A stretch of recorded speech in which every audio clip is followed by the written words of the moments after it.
Welcome to The Disruption Is Now. Join us on this enlightening journey as we explore how AI is impacting our jobs, careers, lives, and the human experience. Each episode, host Greg Matusky will converse with visionaries and innovators at the forefront of AI, diving into its challenges, opportunities, and impact. So buckle up as we venture into the heart of disruption, and together, let's unfold the future. Welcome to another episode of this. The Disruption Is Now. It's a podcast, all things about artificial intelligence and AI. And I'm Greg Matusky. I'm your host. I'm also the founder and CEO of Gregory FCA. And I'm here with Chris Grosso. And Chris is going to bring a unique perspective. He's CEO of Intersection. What I'm really interested to talk about today with Chris is I've gone through a couple AI seminars recently, and it seems like the whole marketing effort is really concentrated online, how to do more email marketing, more drip mail marketing, more social media. But Chris is the CEO of a company that's really focused on out of home with regard to smart cities, how to make our conversations smarter with out of home advertising and smart cities. Chris, did I get that right? Can you correct me or tell me a little bit about Intersection?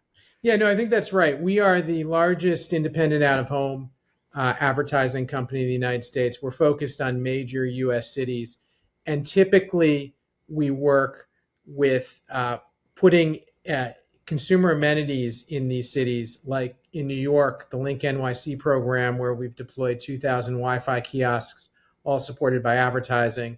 But we'll do bus shelters, we'll work with transit authorities to put ads on buses, but really working in these central cities. And then we're very focused where we have digital signage on putting content on the screens that's both engaging and informative to our users. It may be things like what time my train is coming. It could be the weather. It could be local art. And then we make our money by selling data-driven advertising. So it's all out-of-home advertising. It's ads that are in city streets, in train stations, at airports, that consumers will see in their day-to-day lives and often take positive actions to help our marketers. So Chris, so that's our business. You know, I'm really interested because your experience really dates back to the nascent of the internet. You were with AOL, you were with McKinsey as a consultant in Hearst. Where do we stand, do you think? Where does AI play into the technological advances and how we advance human communications? It's a great question. I started my career in the mid-90s with McKinsey as an internet analyst. I had studied computer science in college. And I think the AI revolution is very similar to where we were with the internet revolution, where it did make dramatic changes in businesses. There were huge efficiencies that were gained, but it didn't overwhelmingly change the world. It just made a lot of stuff easier. A ton of great new businesses were created. But a lot of the fundamentals on how you live and what you do on a day-to-day basis don't really change. But the way you do it changed a lot. And I think, you saw that with the internet in the mid-90s. You saw that with the mobile phone in the late 2008, 2009, 2010. I think AI is going to be similar, where there'll be a whole host of new business models created, a whole host of great businesses created, a ton of new efficiencies created. But, people are still going to have to go to the supermarket to get their groceries. People are still going to go out to dinner. People are still going to want to live in cities because cities are great to live in. It's not going to change day-to-day life dramatically, but it may make it easier and different. And it's going to have outsized effects, obviously, on certain jobs and certain industries, both positive and not as positive. Well, let's really focus in here on cities and their role in our contemporary economy and culture and what we've just gone through with the pandemic and some of the vast changes. I'm coming to you from outside of Philadelphia. We have the highest vacancy rate of commercial buildings in our core than any city in America. What are you seeing? Because it's such an important part of your business. Yeah, our business is totally based on cities. And I think what we've seen is that cities that are multi-use, that cities that give people lots of reasons to come to their center cities, that cities that have strong tourism, strong restaurants, strong things to do, are actually recovering nicely. Cities that people want to live in are recovering nicely. You mentioned Philadelphia. The residential portions of Philadelphia are doing very well. So if absolutely, Renown Square is really hopping. We have a big business down there. I'm on the Upper West Side in New York City. It's you can't walk down the street sometimes. It's so crowded. Even with people working from home, they're working from their apartments. They're going in 2 or 3 days a week. Where you have office monocultures, where it's just offices, that's having a much tougher time. Particularly with people going in the office 2 or 3 days a week. So I think cities that have become more multi-use, that really have invested in quality of life and being places people want to live and people want to visit, are going to do well and are doing well, and that's translates to a lot of activity in many of these cities. Hey, I want to really probe into where you think AI is going to impact your business. I know in my industry, Chris, it's a game changer because of so much what we do. I mean, these are LLMs, and what do we do? We deal with language for the vast portion of our time as public relations professionals. Where do you think it's going to impact, particularly on the creative end, and what it could open as far as opportunities? I think the big opportunity is the ability to do creative at scale, at an amazing scale with a high degree of customization. So we have a product that we've rolled out. We're working with hopefully to get some partners to start using, where you could customize all of your creative to all the locations where you might advertise. So to make this real, say you were a clothing retailer, you could customize outfits using generative AI that's in your creative for every city block. So in our business, we have these link kiosks with digital advertising on every city block, and you could have custom advertising on every city block. That would be cost prohibitive to try to do. Now go back. Do you see this as, would this be according to the culture of that neighborhood or the retailers in that neighborhood? The culture of that neighborhood, the population of that neighborhood, type of people live there, the type of vibe of that neighborhood, what the outfit you might get from a retailer, in Soho versus what's on the Upper East Side versus what's on the Upper West Side versus what's around Yankee Stadium. Those outfits are going to be different. The type of people who are going to be wearing them are different. And you can really, optimize that in a pretty cool way. And then you could do things that are more, even more creative than that, where maybe it's, if it's a candy company, what's the candy, what's the relevant type of candy that should make sense in that neighborhood. You can do a lot with this in terms of mass customization that would not be cost effective to do before. And I think we're seeing a lot of that same thing on the PR side. For the first time, we can really come up with, for instance, 5 quotes from the CEO for a news release that they could pick from, or 10 different headlines that we could test to see that are better, or take a single subject matter expert interview and turn that into a news release, a blog post. You could turn it into a podcast with the technology. For instance, last week I was at Voice and AI in Washington, D.C., and the ability to turn written word into voice, right? It was just a big focus of what they were presenting down there. You could do a podcast. You could do a or at least a copy from a PowerPoint. And with some of the apps, you could actually do the design of that PowerPoint. So the velocity of creative, I read a study that 65% of us believe that we're more creative than we can possibly achieve, right? Why? Because we have time limitations. We have talent limitations. Go ahead. No, and this is going to be huge for out of home.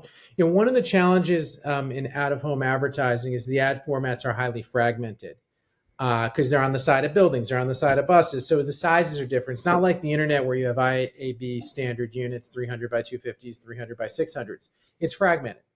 And what AI can do, and we've started experimenting with this, is you put a piece of creative in and said, hey, fix this for the 14 different ad sizes that we have, or make this work for a curve because we're going to wrap a column at Penn Station, or put a banner over over the train station around Wrigley Field.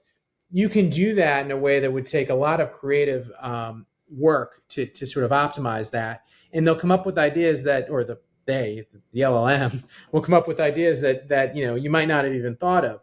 So I do think that's going to be a huge advantage for out of home on the creative side. But that fragmentation also makes out of home hard to plan for. And I do think we'll start to see use of AI to do the media plans as well for out of home that will make it easier and take a lot of the friction out. If you look at the out of home industry, Greg, out of home is only an $7, $8, $9 billion industry in the United States. But if you look at the share of attention and the effectiveness of the media, it should be much bigger. Why is it not bigger? It's not as easy to buy as, say, your 30-second spots or your internet display advertising.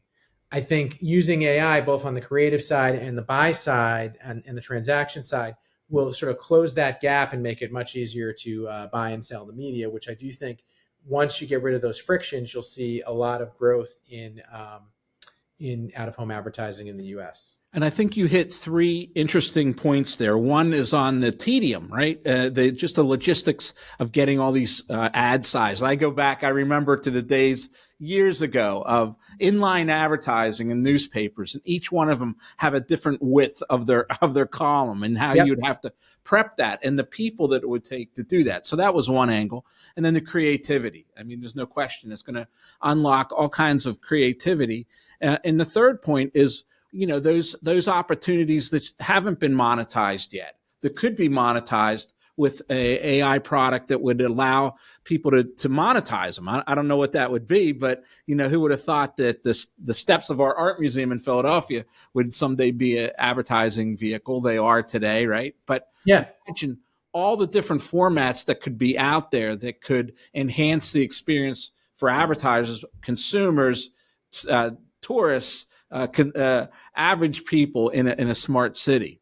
Well, right. And again, this is why I go back to the efficiency points and why it's very similar to the internet and in terms of efficiency. So when I was in college, I was on the school newspaper.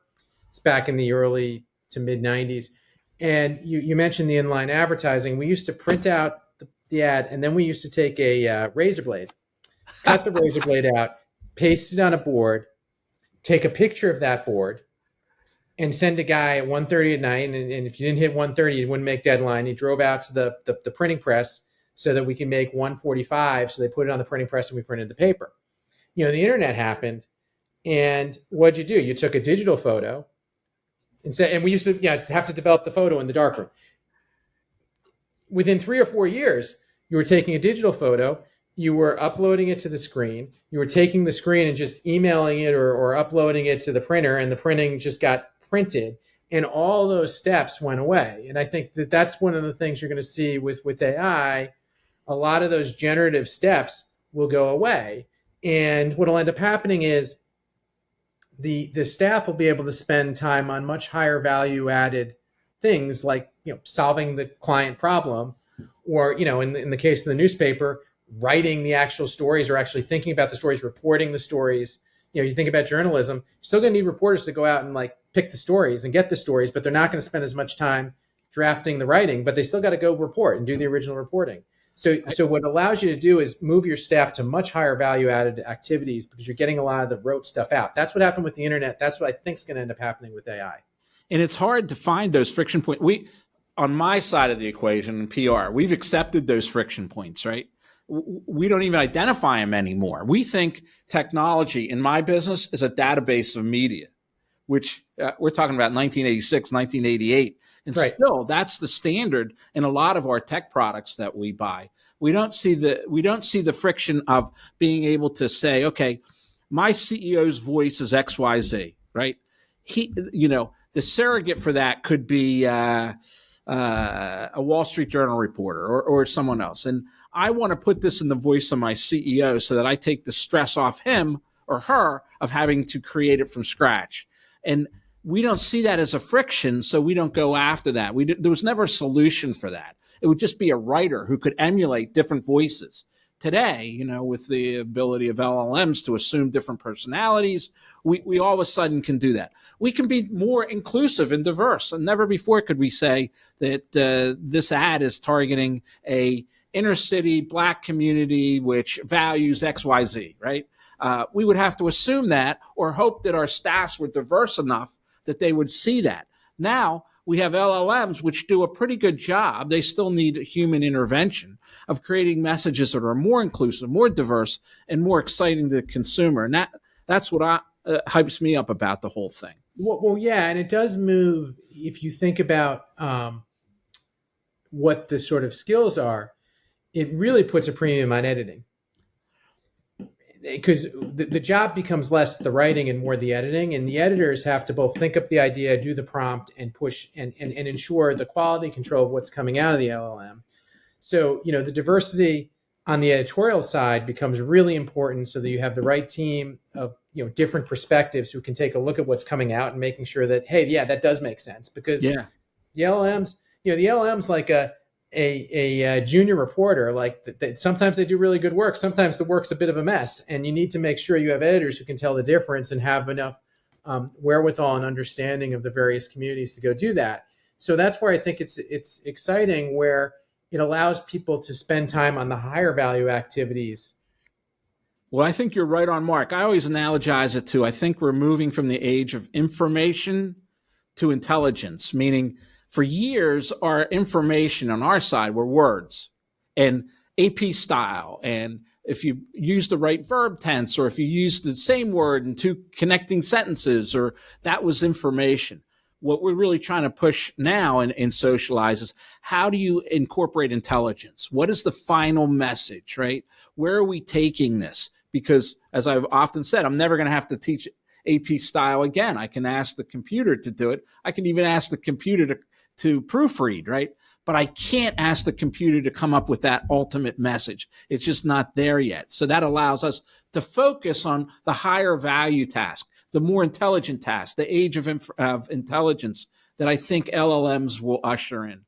Yeah, well, Chris, I want to thank you for being with us. It's an enlightening conversation, because I really haven't heard this perspective from the out-of-home realm and world. And I think it's important, because we spend so much time. I think the LLMs have been trained so well in email marketing, right? So well in social media. But in this realm, I don't think we're quite there yet. And so it's good to hear your perspective. And I thank you for being with us. Thank you very much. Very much enjoyed it, Greg. Thank you. Thanks, Chris. This podcast is a production of Gregory FCA. If you enjoyed our discussion today and want to continue exploring the transformative power of AI, please check out more episodes and subscribe wherever you listen to podcasts.